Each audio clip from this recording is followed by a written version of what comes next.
Why are the youth leaving the church? Why are we leaving the church?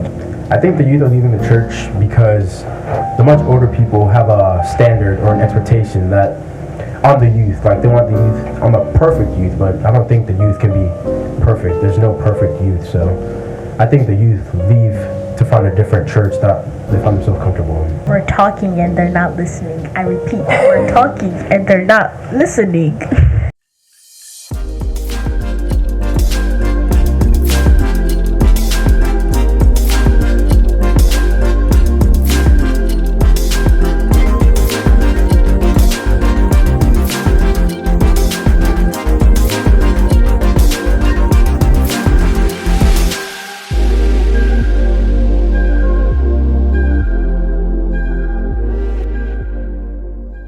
Hey party people, welcome to Tapestry. My name is Antoinette and I am your host. So over here we talk about anything church, culture, anything in between basically. Today we are talking about the youth versus the church. Why are they leaving the church?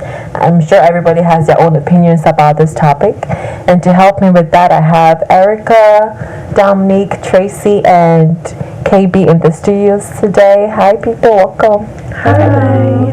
Alright, so let's get into the topic. Why are the youth leaving the church? Why are we leaving the church? I'll start with you, KB. Okay, so I think the youth are leaving the church because the much older people have a standard or an expectation that on the youth, like they want the youth, I'm a perfect youth, but I don't think the youth can be perfect. There's no perfect youth, so I think the youth leave to find a different church that they find themselves comfortable in. Okay.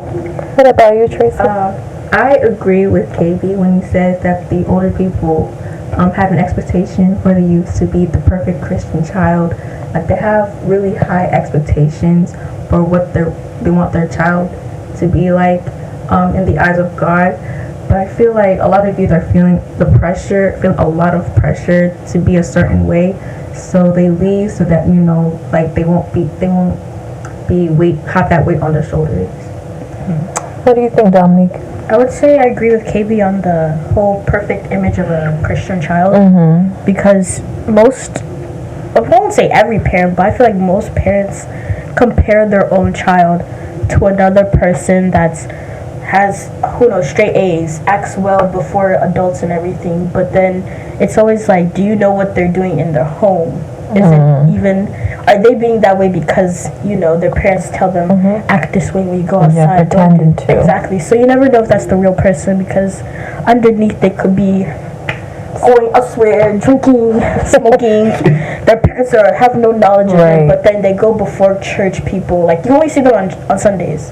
You're not friends with them, so the only time you go to them on Sundays, you see this quiet child, well dressed, modern, modest dressing, and then your parent is saying, "Oh, look at them! I wish my child was like that. You should continue to be like them," or something. It's kind of like, do you really want them to be like that? Okay. Let me hear from Erica first. Yeah, I'd say what they're saying, like, about having to fit a standard is true. And then, like, as the world changes, like, of course, interests change over time. Like, the type of church services we're interested in aren't the same types that our parents and the adults run. So it's going to be hard for us to, like, keep interested in it and want to be part of it, because like it's not fitting like what we're interested in. You don't have to change it all around, but you can incorporate newer things. So I think a lot of like youth are going to find like more modern churches that bring a certain energy that our churches and like older adult churches don't have right now. You bring a good point, because you guys were talking about like they're leaving because they're not fitting a certain standard, and you bring up a point where how the church service is run is, it doesn't fit the style, like it doesn't have that youthful vibe. Yeah. So basically they go to a church that has more youthful vibe, and it's more welcoming basically. So what is it that we are not talking about it enough? The youth are not talking about it enough, or we are talking, but the older people are not listening. What do you think, Dominique? We're talking and they're not listening. I repeat, we're talking and they're not listening. I'm not saying we should go up to them like, I demand this and that. But as over many years, even the older youths will tell you, like those that used to be a part of our church and they're gone, I would say that they are also the ones that continuously fought for years about how to do certain things or like what we would be interested in. Even there was a time when they said to sign up for instruments if you want to learn. I wanted to learn the bass. Have not heard anything since who knows how many years ago. And then there are people that are fighting for, well, what if we did something new? Or certain people that were interested in being a part of something within the church. Even with like youth days, like Sundays, when we do go to do our services and stuff, the older adults, elders, anybody are the ones to rush us to go past it. But then we're sitting in our own services. We're there till 1:30, 2 o'clock. Church ended at 12:30. Your kids are hungry. I don't know. It's kind of, we're talking, but they're not listening. And then there's multiple problems with our church that makes us go. Example. Yeah. Okay. Let's get into it. Erica could tell you something. Yes.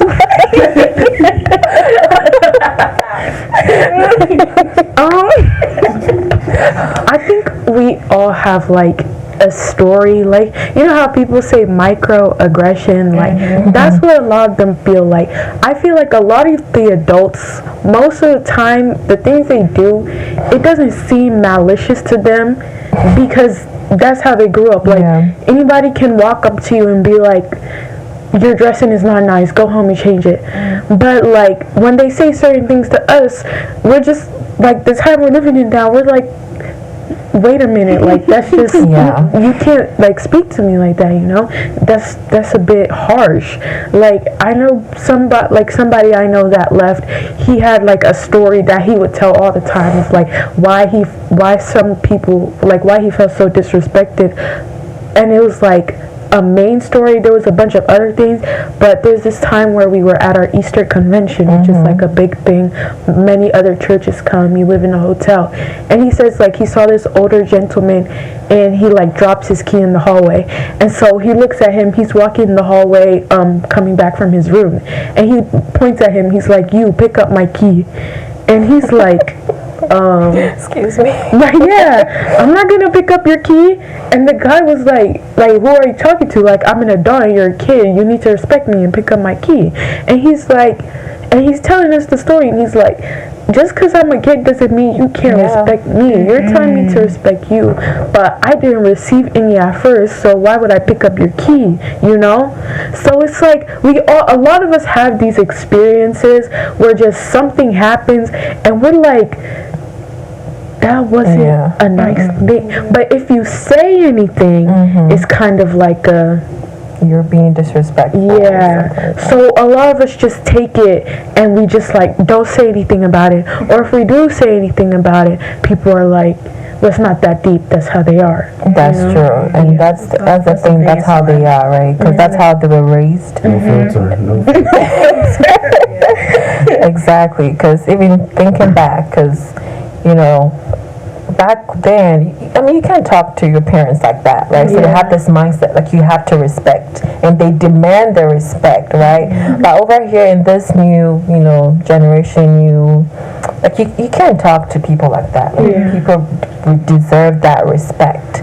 So I think it's funny that, you know, it's something that's been going on, but they don't really think it's an issue or something that will drive people away, right? Yeah. What do you think we can do on our part, you know, to help kind of keep the youth in the church? Because we're always saying the youth are taking over, we are the future leaders, the generation, or something like that. Teresa, what do you think we can do on our part, right, to kind of bridge the gap between our older folks and us? What do you think we can do?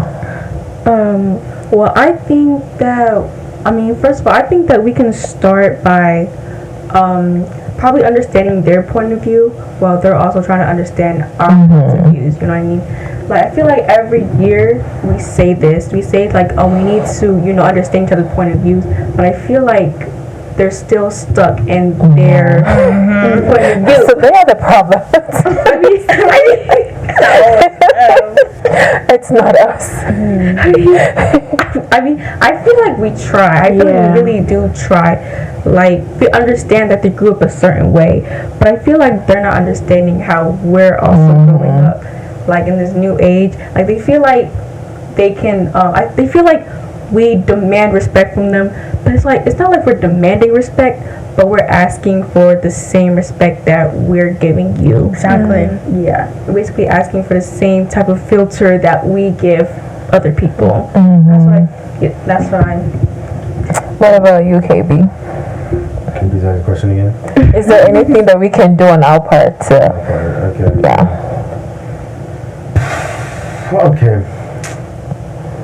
Okay. As Tracy said, we're trying to understand their part. I feel like we should at least go beyond just understanding.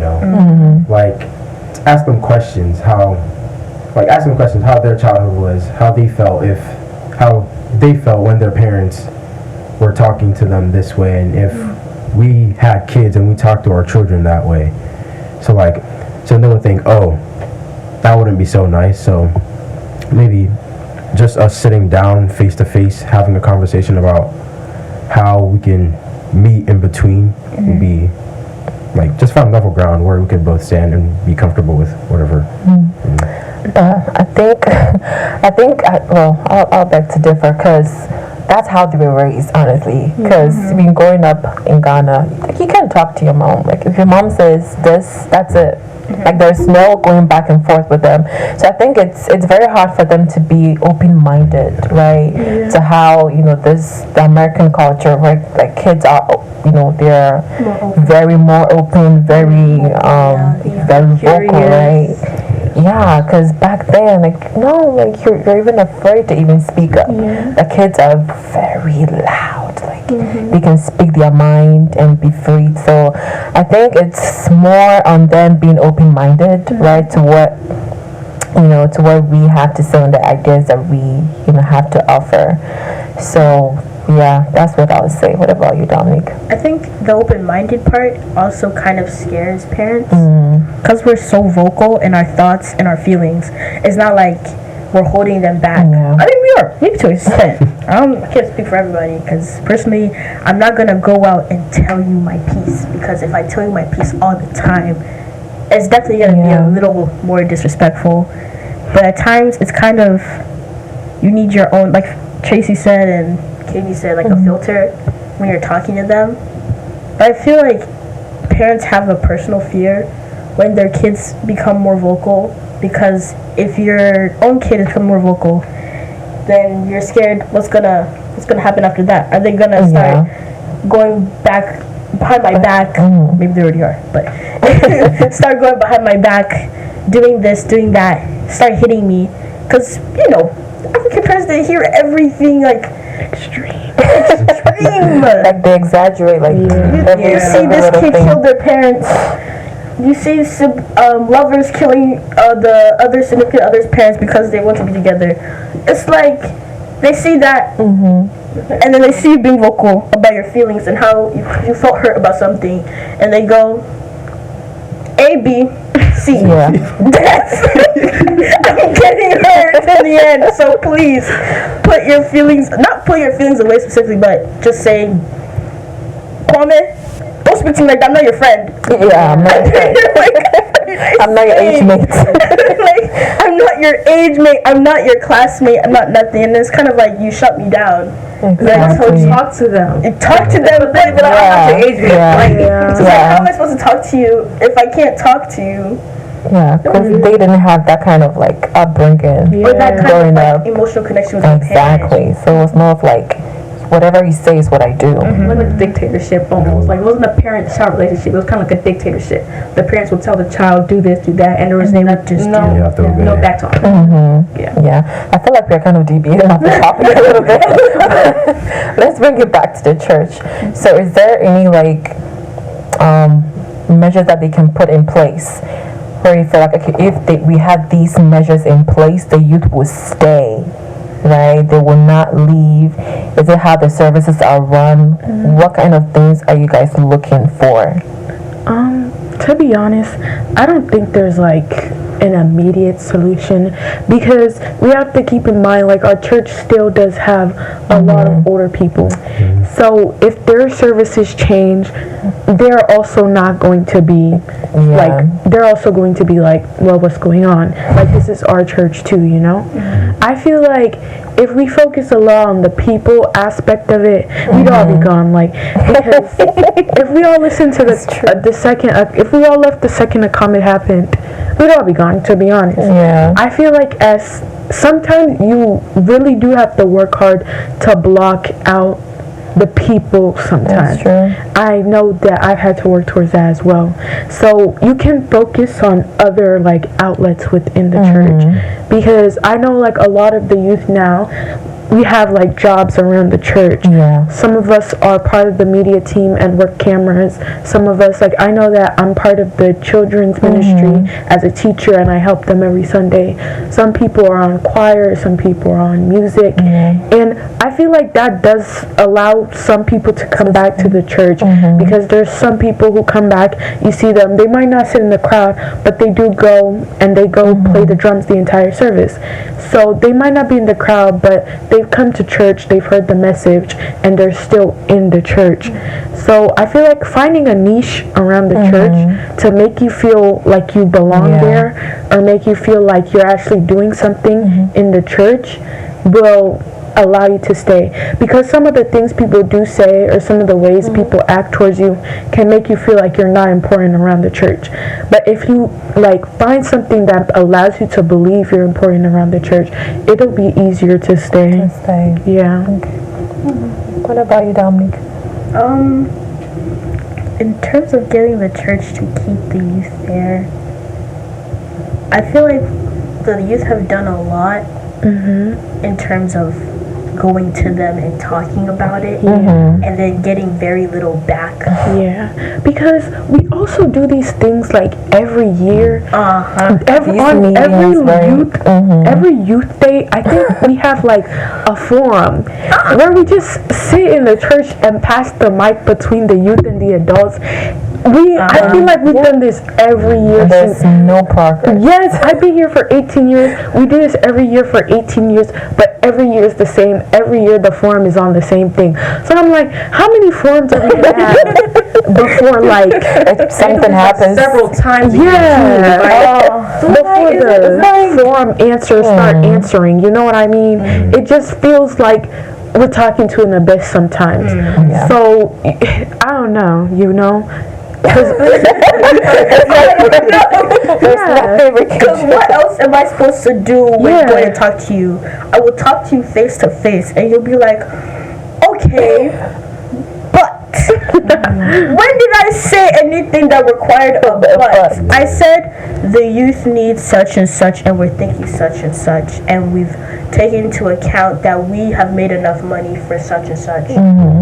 Redacted happened anyways because we fought for it, but I would say that on other things we've gone to them and then we try to see why is the certain way we do things that way, and then it turns into are you disrespecting the way the church is, or like how the higher ups run everything in the church.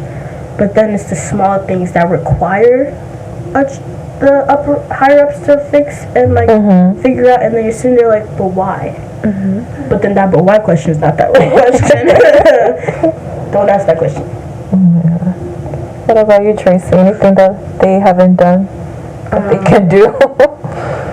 I mean, I feel like they're not really open to changing. I feel like, as Erica said, like we do forums every year, all the time, but nothing is really changing. I feel like at the end of the day, they just say, well, that's just the way it is.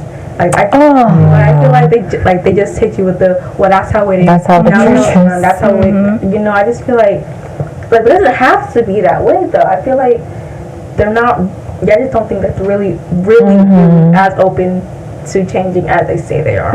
Yeah, I mean, change is hard, but like once you implement things, like it will work, right? Because the church, youth are leaving to other places, and they are enjoying services over there, and you're staying there. So if they want us to stay, like they have to put in the work, they have to put in the effort. So just a final question before we wrap up: for those who have left, right? What advice will you give to them? Like, what will you tell them? To hopefully bring them back. Dominique, what would you say? To bring them back, I mean, I've talked to some people about coming back, and some of them have kind of said, like, no, like that's the final say, the final answer. But then it's like, what can I say that will help them, like, to come back? Because a lot of them just made their final answer to not come back. Yeah. I feel like there's nothing I can really say to bring them back, because they've experienced things that I have not experienced. So it's worse in their eyes than what I would say. That's true. Like most like personal like experience, so they like nothing would change their minds. Like that story, the keys. Nah, I would have. What am I supposed to do? Like, I wouldn't come back either. What about you, KB? Is there any word of advice? Oh, please come back. Please come back. We have media crew. You can learn how to play the drums, piano. You can join the choir. I tried to learn how to play the piano. I was bad at it. I tried to learn how to play the drums. It didn't go so well. And I joined the media crew. The media crew's been fun. I worked the camera once or twice, and now I take notes. And when someone's preaching, like the media crew, we have like 5 people. One takes a picture. I take multiple notes and quotes of what they said, and then we post it on Instagram. A whole bunch of people are liking it, so I see that the work that we're doing is getting people's attention. So that's one reason to come back. Yeah, should come back. Please come back. Join the media crew. Find something to do. Sunday school, like Erica said. Yeah. What about you, Tracy? Yeah, I would. I mean, I agree with both KB and Dominique. Like, I feel like it's almost impossible to get our youth to come back. That's true. But I feel like if they did find something to do in the church, it would encourage them to stay, because they feel like they have a duty to the church. You know what I mean? But they feel like they're actually doing something. They're in the inside. Yeah, they're involved in the church. Yeah. I think definitely, because when you're involved in something, like you want to be a part of it, you want to stay. So, well, what I would say is, church hurt. I'm sure those who left, of course, they've been hurt by the church in some way, somehow. So it's very hard to get over church hurt and stuff. But just we're humans. So it's hard to say let it go and come back, but it's real life, right? I think we need to do more, right? I know our leaders are listening, and so they need to do more. They should be more open-minded, be more respectful, as we've all said, because I'm sure we've all had our own experiences of the disrespect or the pushback on opinions and ideas that we had. So definitely, this has been a great, interesting discussion. Hopefully, they heard us and will start making some changes. All right, that's a wrap from us on today's episode. Make sure you comment, you like and share, and of course subscribe. We will see you in the next episode. Bye for now. Bye.